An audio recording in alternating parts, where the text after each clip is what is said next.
The whole crowd was left in a state of awe as they witnessed Andreas, a student from the magic faculty, wielding a sword so graciously. Andreas then launched his attack towards Diene, which made a huge explosion of black smoke like clouds that scattered everywhere in the battlefield. But Diene, being the genius magician, instantly made a barrier to block Andreas's destructive sword attack.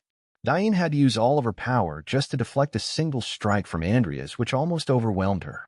Andreas then jumped back after he had attacked, and maintaining a fighting posture, began looking at Diene's defense barrier, which was now slowly starting to dissipate. Then, as the barrier completely vanished, Diene looked confused as to how Andreas was able to do that. Meanwhile, Andreas, with a slight smile, started to wonder how this was possible, as he couldn't believe that she was able to block it. Diene then threw her clock on the ground while she exclaimed at Andreas, stating to think he had such an incredible trick up his sleeve, and questioned him if it was also because of his special characteristics as a dual core. In response, Andreas, with a calm look on his face, told her that it was right. Then at the same time, he began to wonder how technically it was thanks to his vessel trait. Then turning his gaze towards his left, Andreas thought how surely by now some watchers must have realized that my trait wasn't an ordinary dual core. Meanwhile, near the arena, the Tower Master began to clench his teeth in frustration as he witnessed the two of them battle. Immediately, the Tower Master began to turn red in anger as he wondered how Andreas dared to hurt his Diene with the sword he gave him, while the bald mage beside the Tower Master, looking at Andreas closely, exclaimed how he was using aura to cast magic. Then, with sweat dripping down his face, the bald mage in a shocked state questioned if that was even possible, to which the Tower Master just glanced at him. Then the Tower Master, with a serious look, told the bald mage that it was not possible unless there were no boundaries between aura and mana. Further, if the whole body is turned into a mana reservoir, then it might be possible. While in the arena, Diene was contemplating a plan of action as she thought how she had nearly run out of mana and that she probably had 3 big moves left, but she only had to watch out for his weird fire from his sword and close physical attacks.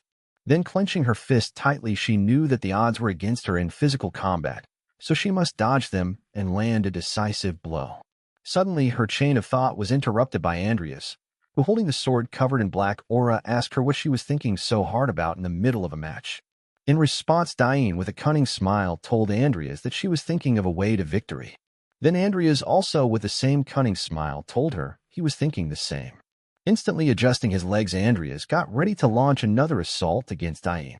Then Andreas immediately jumped up in front of her, ready to launch his attack, and told Diene that he would win this, while Diene just stood there waiting for Andreas to approach.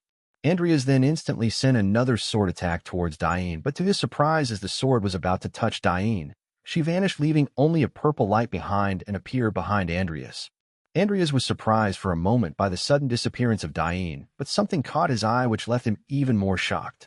It was a magic circle that had been covered by the cloak that Diene had thrown away previously that made Andreas yell shit.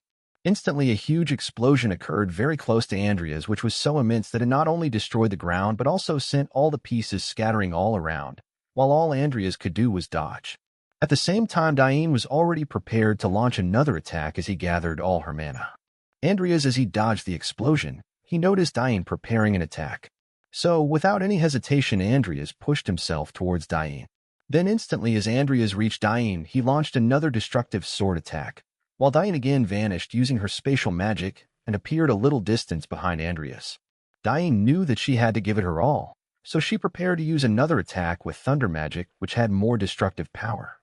Diene then immediately launched the thunder spell towards Andreas, calling it Thunder Cobras, which made the thunder turn into giant cobras dashing towards Andreas. But Andreas, who was not fazed by any of her attacks, told her that thunder element magic wouldn't work on him and pointed out that she must have forgotten that his strong element was earth.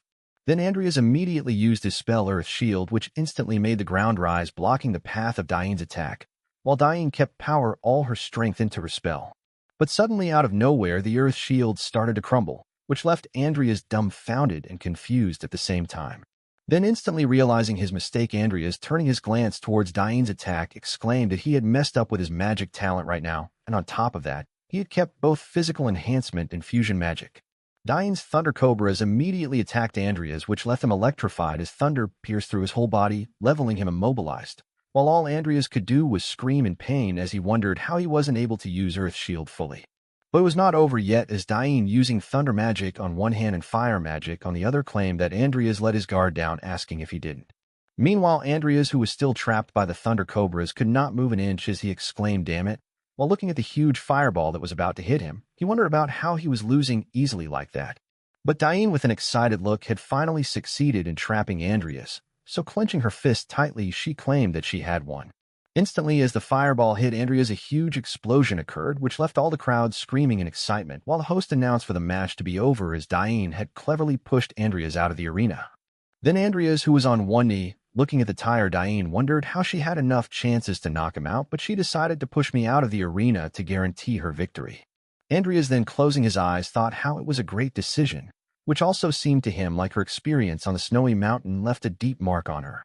Meanwhile, Diene, with a smile on her face, looked at the crowd as she had finally secured her place as the champion of Rodlin Academy's 58th spring tournament. Finally, the tournament was over, where Vivian had come third, Andreas had come second, and Diene had come first.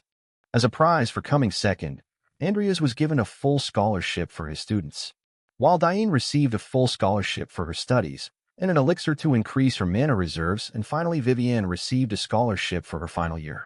Andreas then, after everything was over, he went inside the academy once he got the C scholarship and opened the door number 506, which had his name under it. Andreas then, looking around the lab, thought that it was a bit smaller than Karen's lab, but it was usable enough as it offered the same level of security too. Then he concluded that this would make it easier for him to do all his undead repairs and look into black magic. Then in the back of his mind, Andreas was glad as thanks to the prize he won, he was able to save money to buy a lab. Furthermore, Andreas had a lot of work to do, like finding a sword skill and defensive skills infused with black magic. So he claimed that he needed it. Moreover, he was also glad as thanks to the scholarship, he no longer had to work for his tuition fees. Andreas, then checking his bank statement, wondered how his total wealth right now was 9 billion wills, and that even after deducting the house purchase and other expenses, the potion settlement still gave him a lot of money for him to spend. So with a grim smile, Andreas then wondered how he had enough money and that he would have rather gotten the mana elixir instead of the scholarship. Furthermore, in the back of his mind, he thought how it seemed Diene was going to get even stronger. Andreas then reminisced about the original sin, though of course, thanks to his vessel trait and original sin, his body right now had plenty of mana already, but considering the future, he needed to increase his mana as much as possible. Then reminiscing about what happened with Sharon and Vivian, Andreas thought, however, thanks to that incident, his mana had increased a lot, so concluded that he should be fine. Then he remembered about the notifications that popped up which stated that the benevolent greed submitted to the host of the purest original sin. Furthermore, he thought how after the battle, the crown of greed got absorbed by tentacles-like objects that came out from Andreas. After the crown of greed was completely absorbed by the original sin that was residing in Andreas's body, another system notification popped stating how the purest original sin was temporarily taking possession of the benevolent greed. All of these notifications surprised Andreas as he could not comprehend what had happened with the crown of greed, which made him yell what was happening. Suddenly, another system notification popped up stating that the purest original sin was now linked to the benevolent greed, which enhanced basic abilities and generated additional skills. Furthermore, it stated that the linking would be completed in 126 hours and 43 minutes. Then simultaneously, another notification popped up stating that mana recovery had increased by 222%. Furthermore, mana sensitivity had also increased by 77% because of sloth and greed. Finally, it concluded that special skills could be used once every 6 days. Mana quality would also increase over time, and that mana nature would become closer to darkness over time. Andreas, then looking at his laboratory, thought how with greed synchronized, the amount of mana he could use had increased significantly. Then reminiscing about the first time he summoned Nickel, he thought how he used about 25% of his total mana, but now it was 1%. No, it felt like less. Plus, considering Nickel was no longer just a regular skeleton. So Andreas wondered if he summoned a regular skeleton, he could probably summon 100 at once. Then looking at his stats, he knew that with that, he could summon a large army while using his magic and sword fusion moves, and even use his trump card Original Sins. And then began wondering, as with specs like that, he probably wouldn't have to worry about any upcoming scenarios. Then looking at the report of Sharon on his tablet, he thought how the only thing that was bothering him was that his intervention had changed the timeline and triggered an exchange meeting that was not part of the game due to Karen's death. Then putting his tablet down, he thought, well, the most important thing was not the fact that it had changed, but rather the question of how and by whom. Andreas then, with a determined look on his face, thought how even if the scenario changed, it was he who had a lot of the information. so concluded that if it was him that he could bring that game to a successful end. Then after a while, Andreas went to his class where he met Lucia, who with a look of joy calling Andreas senior asked if he was taking that class as well. Then Andreas, who was writing something in his book, turned towards Lucia and told her how she was such a habitual slacker, but when it came to potion class, she would always show up, to which Lucia responded stating that it was because the professors wanted geniuses like her to attend. Then Lucia, leaning towards Andreas's desk, exclaimed, "Oh right," and asked him if he was free after class, to which Andreas just simply asked why. Lucia, then pushing the chair to sit, explained that she was working on a new potion and that she could use his help, while Andreas wondered how it must be about her treatment potion. Andreas then, with a grim smile, glanced towards Lucia and asked her what kind. Lucia, then looking at Andreas in a playful manner, told him that the other day she mixed the mucus from a pollock frog's tongue with fairy pollen, then added some yttrium solution and slime's core and asked him if he could guess what happened. Andreas, listening to the ingredients she mentioned, was left in a state of shock as he could not understand. Lucia then pointed out that the solution canceled out all of its specific properties, dissolving itself, and then it disappeared. Hearing all that, Andreas, with sweat dripping from his face, was shocked and wondered no way, as he hadn't told her anything, and yet she found a clue to her treatment on her own. Andreas, then sitting calmly, wondered how both Lucia and Diene as well, which made him question how talented these playable characters were, while Lucia began yawning and told him that, but after that, things didn't go so well. Andreas, then looking at Lucia, asked her what he could do to help and began to explain that it was hard for him to make time at the moment, but he would make time for her later on and promised her that he would. Lucia, then looking in the other direction, questioned Andreas, even though his cute junior was asking him, to which Andreas just glanced at her silently. Then looking at Lucia, avoiding him, Andreas thought how there was still time to spare, because Lucia was determined to survive until her chronic illness got her. So he apologized to her in his mind, stating that right now there were others out there who were in more danger. At the same time, Lucia just avoided Andreas's gaze as she sarcastically told him that guess she was just a stranger to him. But Andreas, paying no attention to Lucia, kept wondering about two playable characters, Selena and Chris, who had just enrolled and were classmates of Luis. Andreas was worried about the first scenario that would begin during the midterm exam period and decided that he had to somehow make the two stronger before then. With a cold look, Andreas thought about how it was the first scenario in the game, so it would not be as challenging, but if they didn't grow up fast enough, then there were chances that they would die there. Then again, turning towards the annoyed Lucia, Andreas was relieved as fortunately Lucia wouldn't be involved in that scenario thanks to her work on her treatment. Then thinking about Diene, he thought how she had already grown way beyond his expectations, and thought how Luis would probably be fine since he would get somewhat stronger on his own if left alone. Then suddenly the professor entered the classroom, while Andreas thought how honestly he would like to skip class and meet those two right away, but concluded he couldn't do that. Meanwhile, the professor who had entered placed his magic book on his podium and greeted everyone, stating how it was a good day. The professor then looked towards the students and explained to them that he would be in charge of the potion mixing and manufacturing class. The professor then, with a calm look on his face, introduced himself, stating that he was Kyler Schutzman. Then, with a cunning evil smile, he claimed how it was nice to meet them. At the same time, Andreas wondered how he could skip class because the professor was the boss of the first scenario. As the class continued, Professor Kyler, pointing towards a potion he was brewing, told the students how they could see when that Platra's potion was mixed with a refined Kel water, a red sediment and black bubbles were formed, while Andreas was with his own chain of thoughts, wondering how maybe he could meet Selena and Chris at the night faculty training ground, and he was sure that both of them were training hard trying to catch up with Luis.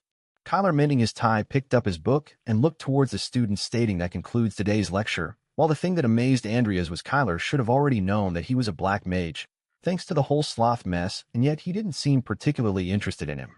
With a displeased look on his face, Kyler started to leave the classroom, while Andreas carefully watched him leave as he tried to figure out what his motives were. Soon, after reaching his laboratory, Kyler stood by his table while he held a communicating device on his hand where he told him a matter he wished to discuss with and addressed Master Jester as he had a serious look on his face.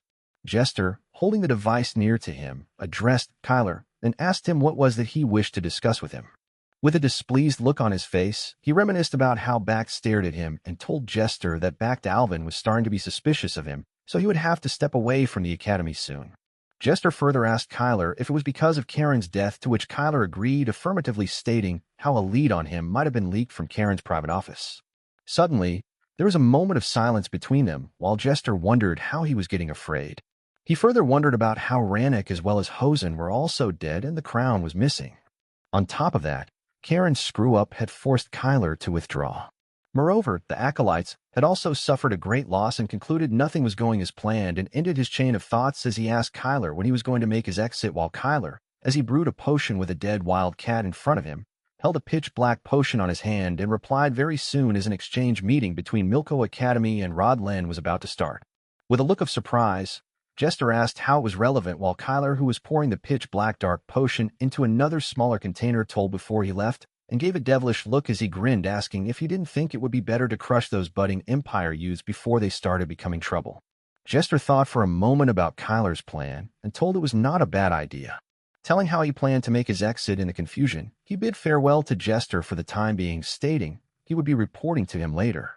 Claiming he understood, Jester put down his phone and started walking as he started to speak to himself about how all the people he had planted in the academy were now gone, and now that it come down to this, and walked towards the window and looked out of it as he addressed Andreas Cromwell, stating he had no choice but to drag that young man to the congregation.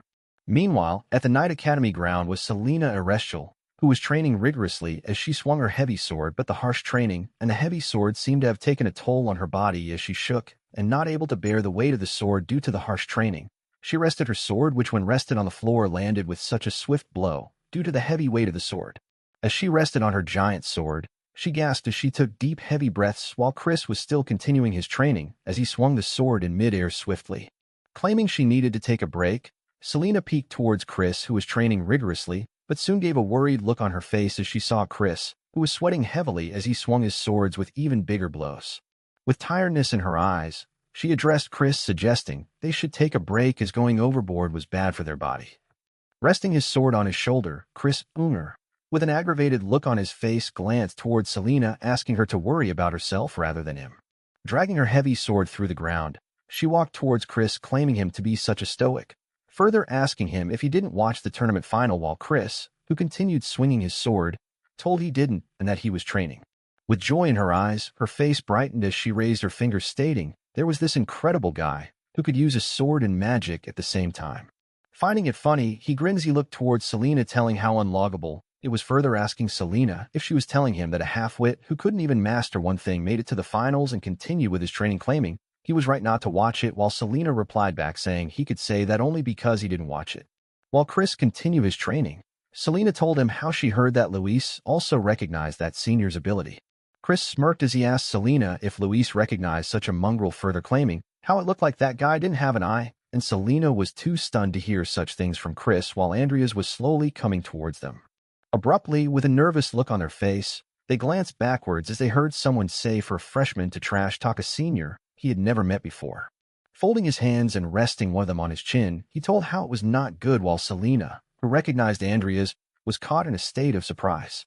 Resting his sword on his shoulder, Chris asked who he was, while Selena, panicking, looked hurriedly both ways towards both Chris and Andreas, exclaiming Chris to hold on, to which Andreas, making a displeased face, asked me. Andreas proceeded, saying he was the half-wit from the magic faculty with a sword dangling from his hip, while Selena, hearing what Andreas was saying, Selena made a nervous face as she glanced towards Andreas with wide eyes and sweat dripping from her face, and immediately bowed down, addressing him as senior, and apologized to Andreas, claiming Chris had too much pride when it came to swords, so he couldn't help but misspeak. Meanwhile, Andreas was caught in a state of surprise seeing Selena apologize for Chris. As she continued bowing her head, Andreas looked towards Chris, making a funny face and questioned pride, stating how yet he couldn't see any conviction in his swordsmanship, further claiming Chris to look like one of those slobs who couldn't decide whether or not to press his girlfriend for cheating on him. What Andreas just said hit Chris's nerves. His veins started to pop as his eyes were filled with anger, and he started to shake as he tried to contain his anger. He was irked hearing what Andreas just said and started to wonder how Andreas goes directly for the sore spot, further asking himself how could he tell just by looking. Chris quickly replied, saying what a mage posing as a knight know, to which Selena hurriedly panicked as she called Chris, while Andreas just stood there listening, but soon with a sarcastic look on his face told he thinks he knows more than Chris, to which Chris, clenching his teeth with anger in his eyes, told Andreas if he said so, further requesting him to show it to him. Andreas grinned as he thought how as he thought Chris was a sore loser and instantly ended his chain of thought, exclaiming sure. Andreas was calmly smiling while Chris gazed at him with anger filled in his eyes as he clenched his jaw. Meanwhile, Selena was panicking as she looked towards both of them, asking them to calm down for they would be suspended if they were to commit violence in the academy. With an agitated look on his face, Chris turned towards Selena, stating how they were just going to have a training match on the training ground, to which Selena hurriedly told him to quit with the smart talk. Picking up a sword from the arsenal, Andreas told how having a training match wouldn't be a problem, while Chris gazed towards him with confidence and Selena with fear in her eyes. Further stating he guaranteed it, Andreas, picking up the sword, slowly started to walk towards Chris and Selena while they were both stunned to see things going fast. With confidence in his eyes, Chris grinned as he told Andreas how for a mage, he had sure got a lot of nerve, while Selena with nervousness in her eyes continued glaring upon Andreas. Raising his sword, he addressed Chris as freshman and told him to come at him, to which Chris maintained his fighting stance and Selena was caught in a state of shock. Chris also raised his sword and addressed Andreas as senpai, telling him how he hoped that he wouldn't regret this. Abruptly, Selena broke the silence as she yelled then. Andreas was caught in a state of surprise. He turned his gaze towards Selena, thinking what she was going to tell now.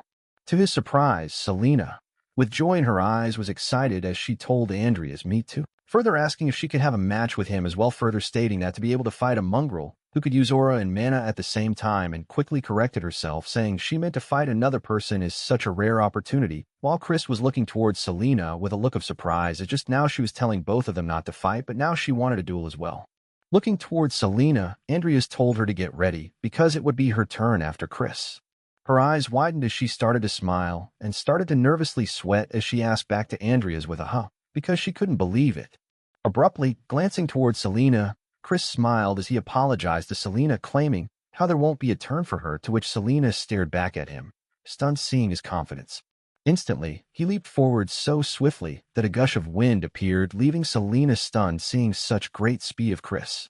He attacked Andreas with a sneak flash attack, but he managed to block Chris's attack with ease while Chris was using just of his energy. Andreas pushed back Chris, who jumped back and landed safely, while Selena was watching the fight with awe. As he sweat heavily, his eyes were filled with anger as he clenched his jaw and pulled back his hand, planning to strike Andreas with yet another blow, and quickly jumped from his position while Andreas maintained his fighting stance, keenly observing Chris's next move. Abruptly, Chris landed yet another heavy blow, but now from the above, to which Andreas blocked the sword with ease using the flat side of his sword and grinned as he thought to himself how Chris was certainly fast, but one of the 5 great swordsmanship styles of the continent. The Uner style was anything but this, and quickly slid his foot, launching a counterattack upon Chris, who jumped back trying to dodge Andreas's counterattack. The fight was so intense that Selena was keenly observing the fight from a distance.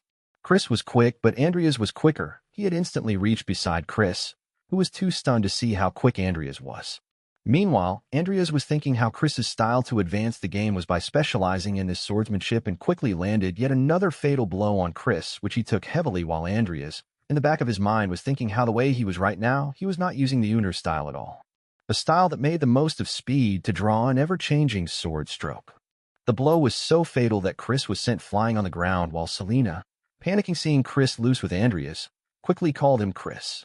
Using his sword as a support, Chris wiped his face as he coughed after taking such a fatal blow in his rib, while Andreas was thinking to himself how it seemed like he tried to do too many things and ended up making his movements strange in his hurry to beat Luis.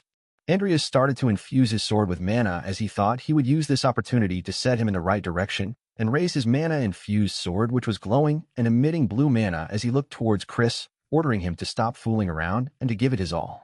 Clenching his jaw tightly with anger, he was sweating heavily as he exclaimed those words, and soon swung his sword backwards, yelling how he would make him regret saying those words.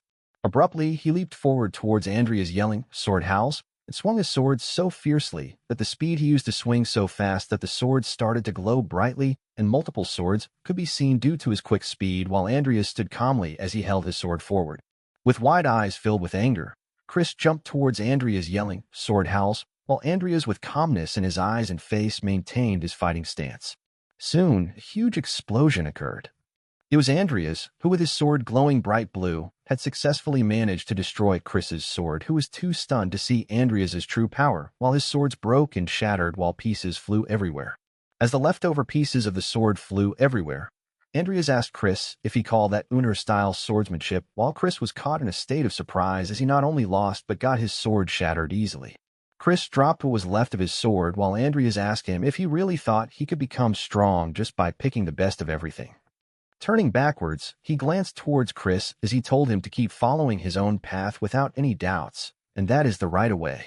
Meanwhile, Chris was too stunned to speak or reply. His eyes widened as sweat dripped from his face, trying to comprehend how a mage like Andreas managed to win him over in swordsmanship, that too with his Uner-style swordsmanship. Soon, he turned his gaze towards Selena, exclaiming, "Next," and addressing Selena, calling her. It was his turn, which caught Selena by surprise as she saw the recent intense fight between them as she nervously agreed to him. Wielding her huge sword, Selena told she was ready, while Andreas, in the back of his mind, started to think about Selena, how in her case, she was the exact opposite of Chris. Her family's swordsmanship, instead, kills her strong points. With a serious look on his eyes, he told Selena to come at him as he thought how Selena's family's swordsmanship was only viable if one was born with natural strength.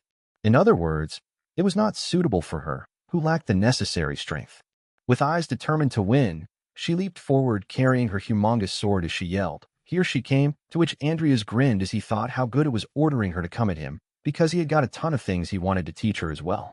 As a fight went on, Andreas, being such an exceptional swordsman, swiftly swung his sword with a great intensity which made her fly up from the ground. While Chris was watching them attentively, Selena did everything she could to not get knocked out completely, but Andreas was still standing firm in front of her. Meanwhile, Chris had a look of surprise on his face as he thought to himself how Andreas instantly figured out Selena's weakness. Even Selena was surprised as she wondered how, even though she came at him at her full power, it didn't make any difference. Abruptly, Andreas, keeping the sword back, exclaimed how using a heavy sword was not a good thing, as it will act as a disadvantage. Listening to him left Selena bewildered as she said that she had always used a heavy sword, but Chris intervened the conversation as he exclaimed how Andreas was right about the heavy sword. Furthermore, he stated that Andreas was the one who said that to him, which made Selena glance back at him with a confused look. Suddenly, Andreas asked the both of them what was the reason that the two took up the sword. He further questioned the pair about what led them to keep honing their swordsmanship all this time, but Chris, with a stern look, asked Andreas why he was suddenly asking such a question. Then Andreas, with a look of determination, replied that the reason he took up the sword was to stay alive in this world. Hearing what Andreas just said left both Selena and Chris in a state of bewilderment, as they both did not expect him to give such an answer. As both of them were listening to him, Andreas stated that as a mage, he was ashamed to admit that he lacked any real talent for magic. Grabbing his sword tightly, he further stated how due to some events, he almost met his demise, and since then the sword had become his lifeline.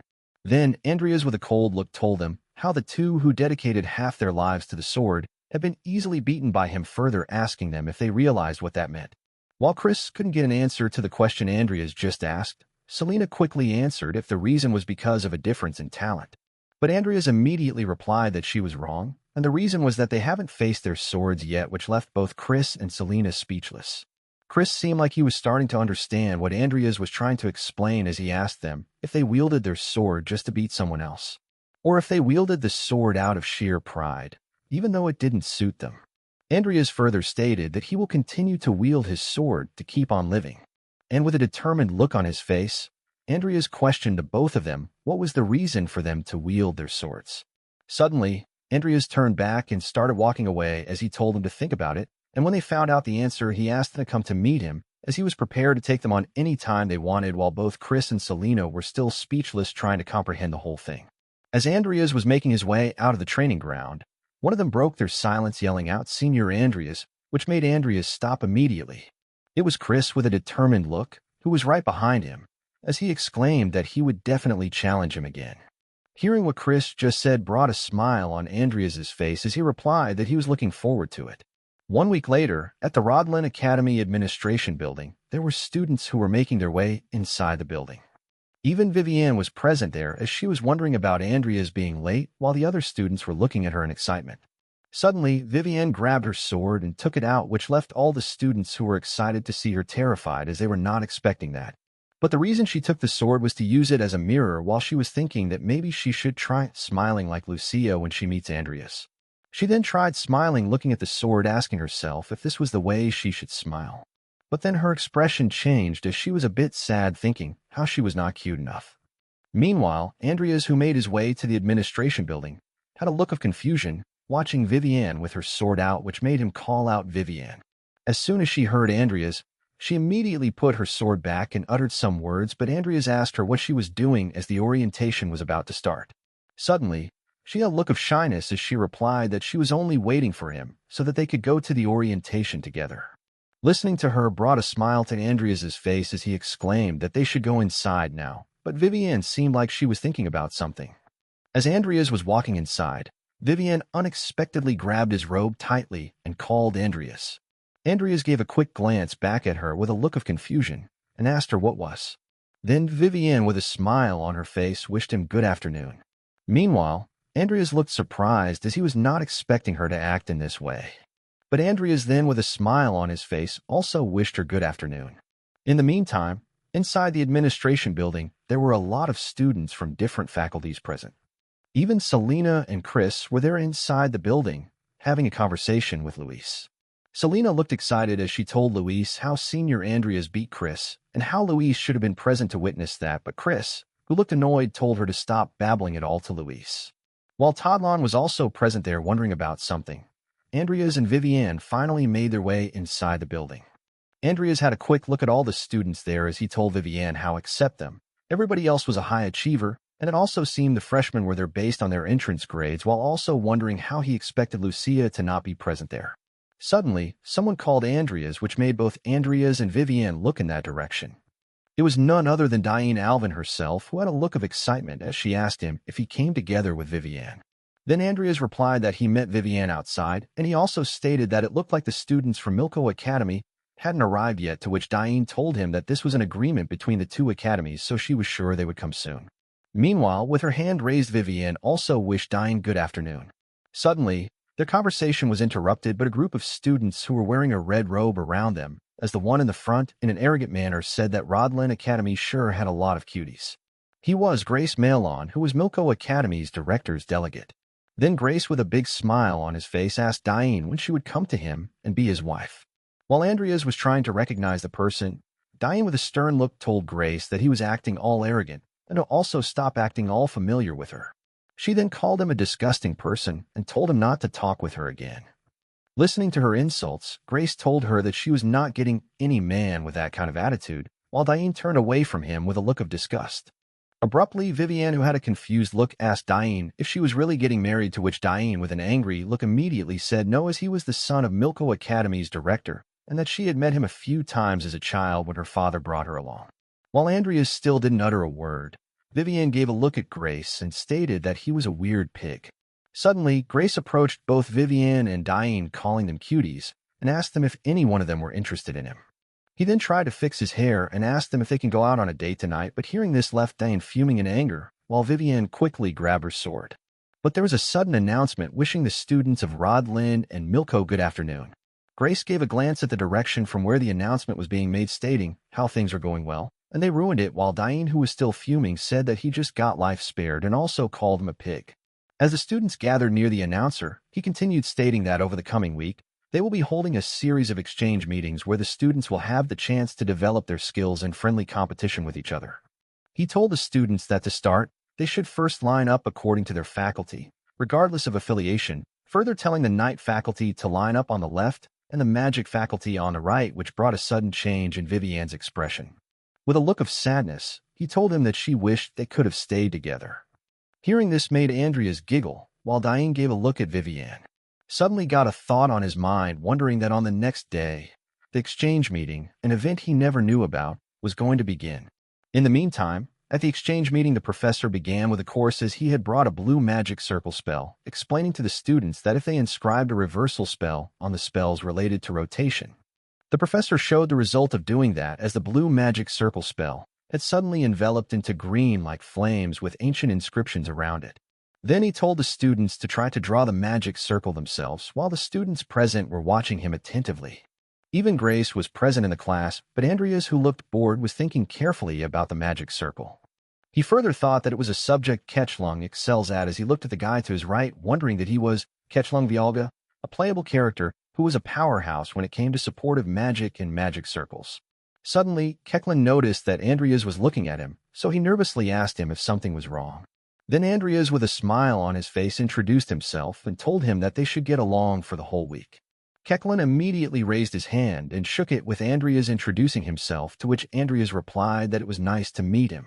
Andreas then looked at Diene, who was sitting in front of him, as he wondered that, with the stage now set, it looked like he could see a showdown between Kecklin and Diene. He acknowledged them both as renowned geniuses and thought they might even be able to inspire each other through their own magic circles. Then he got a sudden realization, thinking that if it was only inspiration, maybe he could give it to them himself. Andreas, with a stern look, continued, wondering that he might lack a talent for magic, but that doesn't mean he didn't have a knack for creating magic circles. Reminiscing about the time as Makito, he thought he had played this game many times and had drawn all kinds of magic circles, so he was confident that he was second to none in this kind of subject. As he continued drawing the magic circle, he thought about how he had several ideas in his mind. But it wouldn't be much of a surprise if he only reversed the rotation, and if he wanted to show the two of them a reversal in a different way that they had never seen before. Furthermore, he thought that it was a bit tricky, but maybe he should try something related to life.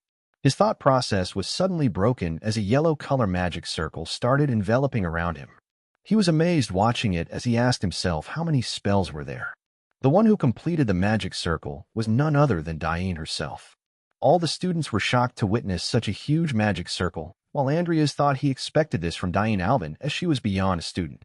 As the magic spell had enveloped all around him, he thought how the magic circle Diene created itself was reversed and floated with water, constantly revolving around it. Looking at Diene, Andreas acknowledged her for being such an exceptional mage and thought that geniuses were terrifying. Meanwhile, Kecklin was also done with his magic circle, stating that it was a pity that the paper was small. If it was a bit bigger, he could have made it more elaborate. Suddenly, he placed his hand on the magic circle, and a huge surge of mana started enveloping all around it. The power of the magic spell Kecklin created was so intense that the students were all shocked as they witnessed it enveloping all around them. Some of the students were shouting in excitement, while even Diene looked shocked, as she did not expect such intensity from his magic circle. Andreas, witnessing all this, had a look of bewilderment, as he could not comprehend if this was real or not. The students in the class were unexpectedly baffled by the magic performed by their classmate, Kecklin Vialga, and they were anxious about what would occur next. Even their teacher, who was in charge, was also puzzled by the magical aura created by him. Suddenly, Kecklin Vialga explains that the magic was an illusion created by a magical circle that uses rotation and reversal. However, the effect is temporary, and it will soon return to its normal state. With a calm expression on his face, he remained unaffected, even though he was upside down. In stark contrast, all of his classmates were in a state of panic and fear, visibly distressed and frightened as they struggled to make sense of the situation inside the classroom. Andreas, with a look of surprise on his face, tried to understand what was happening with the magic. He couldn't help but acknowledge that Kecklin was far more brilliant than he had initially anticipated.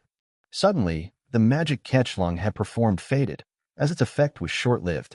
With a soft laugh, he casually mentioned that the rotation and reversal magic still required more research to make it last longer. Without missing a beat, Diene, with her gentle expression, complimented him, saying his magic was truly remarkable.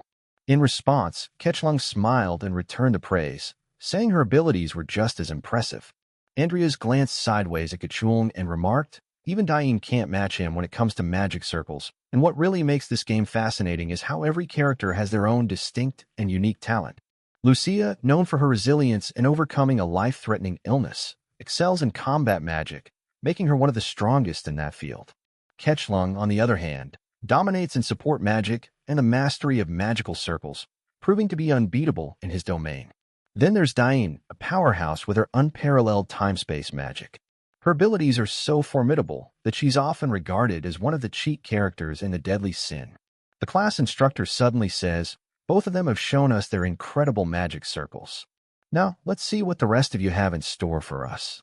With a nervous and uneasy expression, Andreas thinks to himself that he really did his best, but showing his work right after them, of all times? Still, he reassures himself that his spell isn't something to be embarrassed about. After all, he managed to cast a magic circle that brought forth a simple-looking plant. Out of nowhere, someone starts laughing and mocks Andreas, saying, "Hey, everyone, look at what he made." But Andreas, keeping his composure, calmly turns to see who is talking trash. The mocking came from behind Andreas. When he turned around, the guy continued to ridicule him, saying, "What happened to the rotation and reversal?" Did they just vanish? He even sneered at the flower Andreas created, calling it pathetic and pointing out that it wasn't even blooming. He kept mocking Andreas, saying how odd, how could a moron like him even take part in this exchange? The person behind the insults was none other than Grace Malon. With a frustrated look on his face, Andreas mutters, "This guy again." He remembers how Grace Millen used to pick fights with him when he played as Ketchlong, but now everyone avoids him, so no one follows his lead. Still, he's too annoying to ignore. Meanwhile, Grace keeps mocking him, taunting.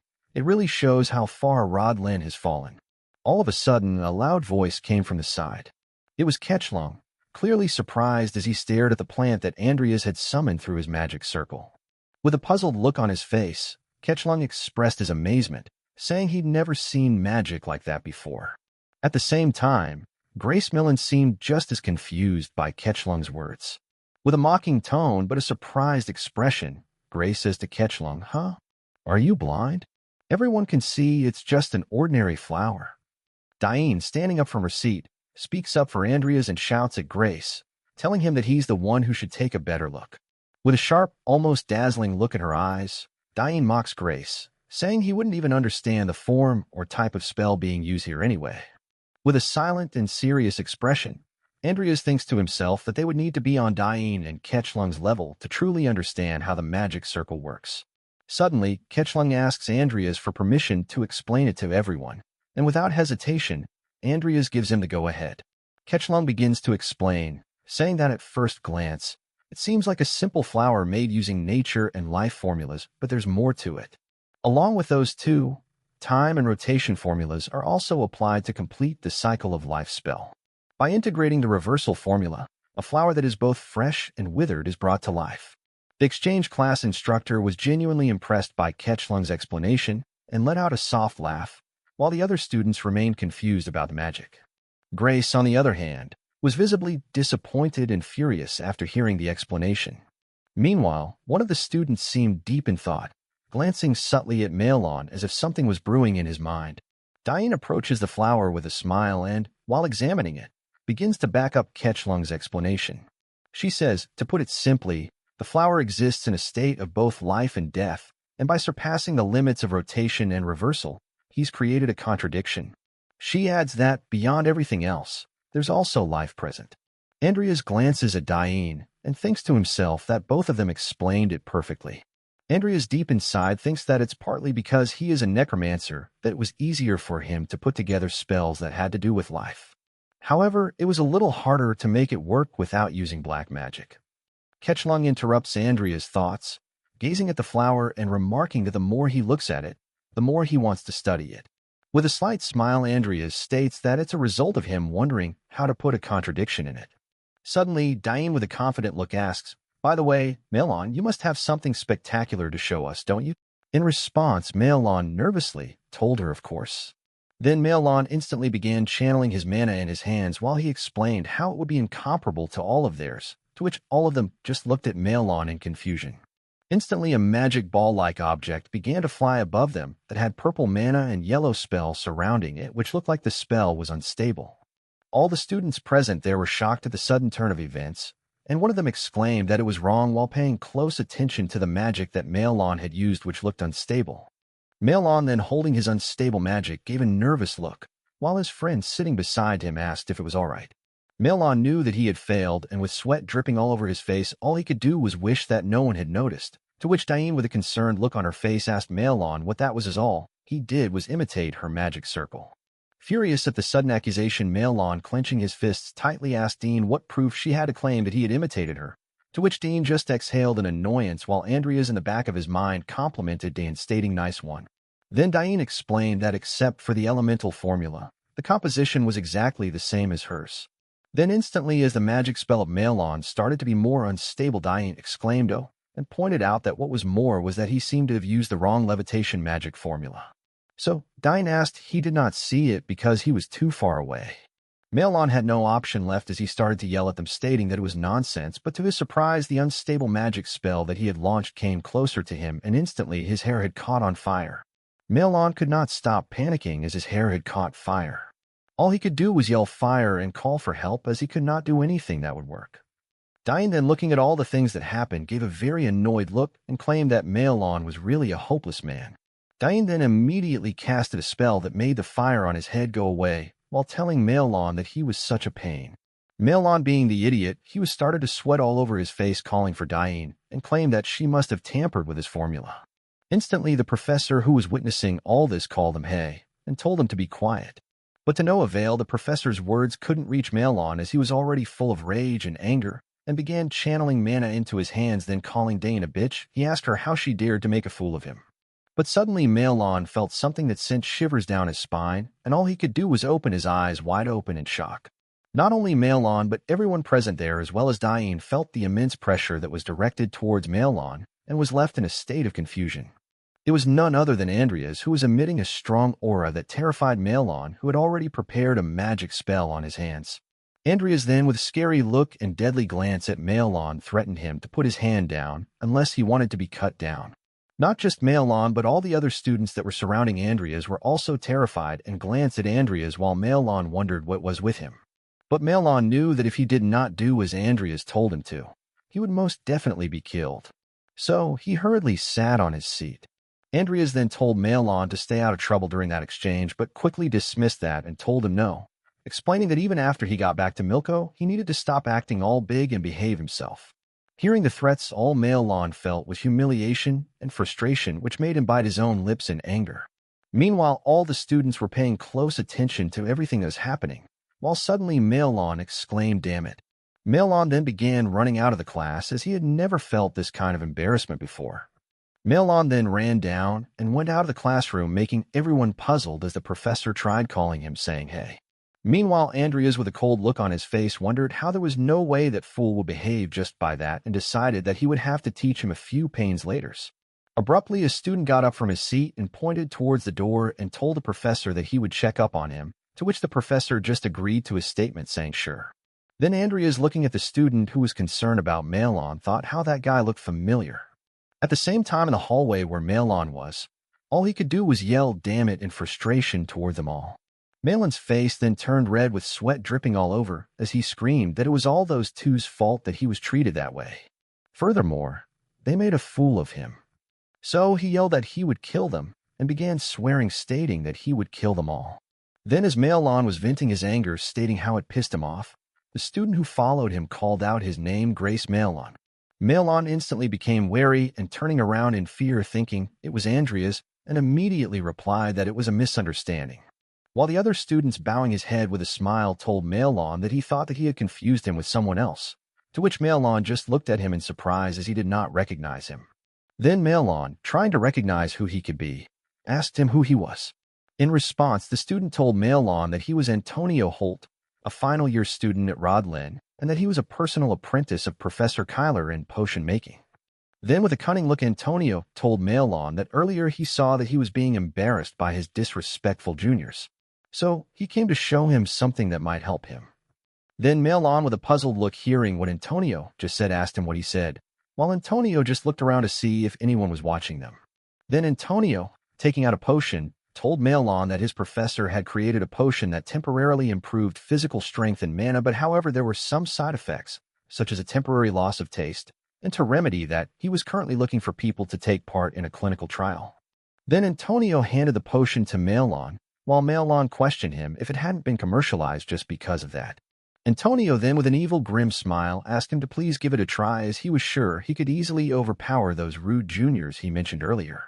Maelon then reminisced about Andreas and Diene and thought about overpowering them, while veins popped up from his forehead, and he gave a cunning smile as he was overjoyed with that idea. Without any hesitation, Maelon immediately opened the potion and began drinking it, while all Antonio could do was look at him in complete shock, asking him if he was drinking it straight away. But without listening to Antonio, Maelon drank the potion completely, while Antonio just looked at Maelon in concern.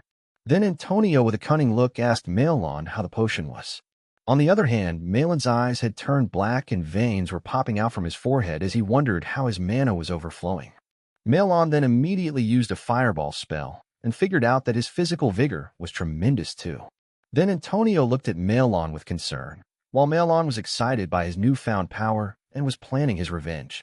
Instantly, Melon launched a tremendous fireball attack, which looked like it could even destroy a whole building. And as they watched the fireball drift away into the distance, Antonio exclaimed, "Wow, incredible." Furthermore, as Antonio was saying with that, he could easily defeat, but was interrupted by Melon, who yelled no. Then as Antonio was looking at Melon, who was excited with all that power, told Antonio to give all the potions he had to him.